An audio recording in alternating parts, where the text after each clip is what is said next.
আজ আমি বিশ্লেষণ করব বাংলাদেশ বনাম অস্ট্রেলিয়া টেস্ট সিরিজের, যেটা প্রথম সিরিজ, মানে আজ 13ই আগস্ট শুরু হয়েছে এবং এই টেস্ট সিরিজটি ডারউইনে অনুষ্ঠিত হচ্ছে, যেটি বাংলাদেশ সময় ভোর 6:30টায় শুরু হয়েছিল। বাংলাদেশ আজকে যেইভাবে শুরু করেছে, কয়জন মানুষ ভেবেছিল যে বাংলাদেশ এইভাবে খেলবে? হ্যাঁ, তবে বাংলাদেশ যেইভাবে মানে খেলা দেখিয়েছে, কি বলবো আর, অসাধারণ। কিন্তু মাঠে বাংলাদেশ যেভাবে পারফর্ম করেছে, শুধু ভালো নয়, এটা অস্ট্রেলিয়ার মাটিতে বাংলাদেশের জন্য একটা বিশাল আত্মবিশ্বাসের বার্তা। কিন্তু প্রথমে আসি অস্ট্রেলিয়ার ব্যাটিংয়ে।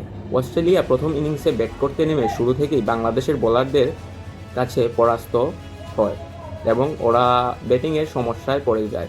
বাংলাদেশের পেসাররা দুর্দান্ত লাইন লেংথে বল করে অস্ট্রেলিয়ার টপ অর্ডারদেরকে চাপে রাখেন। দিনের প্রথম সেশনেই অস্ট্রেলিয়ার 4 উইকেট হারিয়ে ফেলে, আর এই জায়গায় বাংলাদেশ ম্যাচ নিয়ন্ত্রণে আনে। তবে অস্ট্রেলিয়ার হয়ে একাই লড়াই করে গেছেন স্টিভ স্মিথ।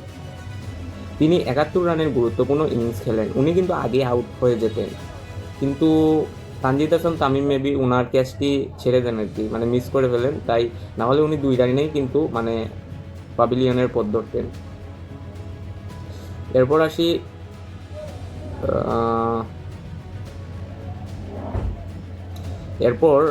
বাংলাদেশের দুর্দান্ত বোলিংয়ে অস্ট্রেলিয়া 198 রানে অল আউট হয়ে যায়।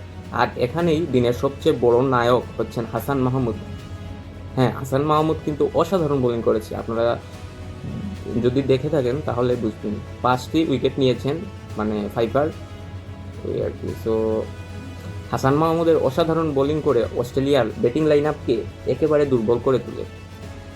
হ্যাঁ, এরপর তিনি একাই নেন 6টি উইকেট। হ্যাঁ, 6টি, আর কি মনে নিয়েছিল 6টি উইকেট মাত্র 55 রান দিয়ে। এটা হাসান মাহমুদের টেস্ট ক্যারিয়ারের সেরা বোলিং ফিগার। সবচেয়ে বড় ব্যাপার হলো তিনি স্টিভ স্মিথকেও গুরুত্বপূর্ণ সময়ে আউট করেন। ট্রেভিল সিটকেও উইকেট নেন কিন্তু উনি, মানে হাসান মাহমুদ। স্মিথ যখন অস্ট্রেলিয়াকে কিছুটা সামলে তুলেছিল, তখন হাসানের বলে তার উইকেট ও বাংলাদেশের জন্য বিশাল সাফল্য হয়ে আসে।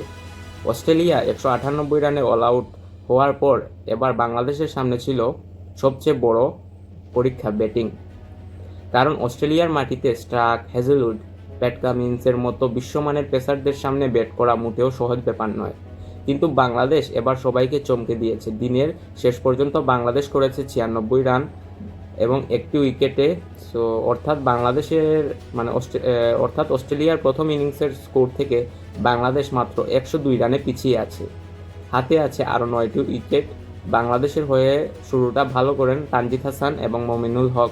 দুজনেরই আত্মবিশ্বাসের সঙ্গে ব্যাট করেছেন এবং দিনের শেষটা বাংলাদেশের জন্য নিরাপদ করে তুলেছে। সবচেয়ে গুরুত্বপূর্ণ বিষয় হচ্ছে বাংলাদেশের ব্যাটিংয়ের কোনো বড় ধস নামেনি। অস্ট্রেলিয়ার মাটিতে 198 রানে অল আউট হওয়ার পর বাংলাদেশ যদি দ্রুত কয়েকটি উইকেট হারাতো, তাহলে ম্যাচ আবার অস্ট্রেলিয়ার দিকে চলে যেতে পারত, কিন্তু তা হয়নি।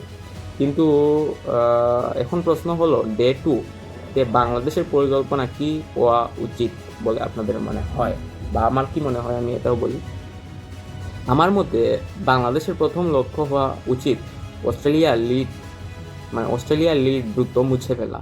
এরপর যদি বাংলাদেশ 100 থেকে 150 রানের লিড নিতে পারে, তাহলে ম্যাচের নিয়ন্ত্রণ অনেকটাই বাংলাদেশের হাতে চলে আসবে। কিন্তু তবে সেখানে একটা বিষয় মনে রাখতে হবে যে অস্ট্রেলিয়ার পেস আক্রমণকে কোনোভাবে হালকাভাবে নেওয়া যাবে না। স্টার্ক এবং হ্যাজেলউড যে কোনো সময় ম্যাচের পরিস্থিতি বদলে দিতে পারেন। তাই বাংলাদেশের ব্যাটারদের ধৈর্য ধরে খেলতে হবে, অফ স্টাম্পের বাইরে বল ছেড়ে দিতে হবে এবং অপ্রয়োজনীয় শট খেলা থেকে বিরত থাকতে হবে। সব মিলিয়ে ডে 1 বাংলাদেশের জন্য অসাধারণ কেটেছে। সো অস্ট্রেলিয়া 198 রানে অল আউট, সেখানে বাংলাদেশের দিনের শেষ করেছে 96। এক অবস্থায় ভালো, বর্তমানে ভালোই বলা যায়। তবে টেস্টটা জিতলেই হয়েছে আর কি, জিতলেই হয় ভালো। বোলিংয়ে হাসান মাহমুদের এই 6 উইকেট আর ব্যাটিংয়ে বাংলাদেশের শক্ত অবস্থান, সব মিলিয়ে প্রথম দিনটা নিঃসন্দেহে বাংলাদেশের। এখন যদি ডে 2-তে বাংলাদেশ একই আত্মবিশ্বাসে ধরে রাখতে পারে, তাহলে অস্ট্রেলিয়ার মাটিতে বাংলাদেশ একটা ইতিহাস সৃষ্টি করবে, আমি বলে দিলাম। আর আপনার মতে বাংলাদেশ কি এই টেস্টে অস্ট্রেলিয়াকে হারাতে পারবে? কমেন্টে আপনাদের প্রেডিকশন জানিয়ে দিন। এবং কালকে কী হবে সেটাও আমাদের কমেন্ট বক্সে জানিয়ে দিন। কে কত করবে, কে করবে সর্বোচ্চ স্কোর, আর কে হবে ম্যান অফ দ্য সিরিজ, এগুলো জানিয়ে দিন। আর এমন আরও ক্রিকেট অ্যানালাইসিস ভিডিও পেতে আমাদের ইউটিউব চ্যানেলটি লাইক, কমেন্ট অ্যান্ড অবশ্যই সাবস্ক্রাইব করে যাবে। আর লাইক, কমেন্ট, শেয়ার করতে ভুলবেন না কিন্তু। বাংলাদেশ এগিয়ে যাক, জয় হোক টাইগারদের। এখানেই আমি শেষ করলাম। Tata, bye bye.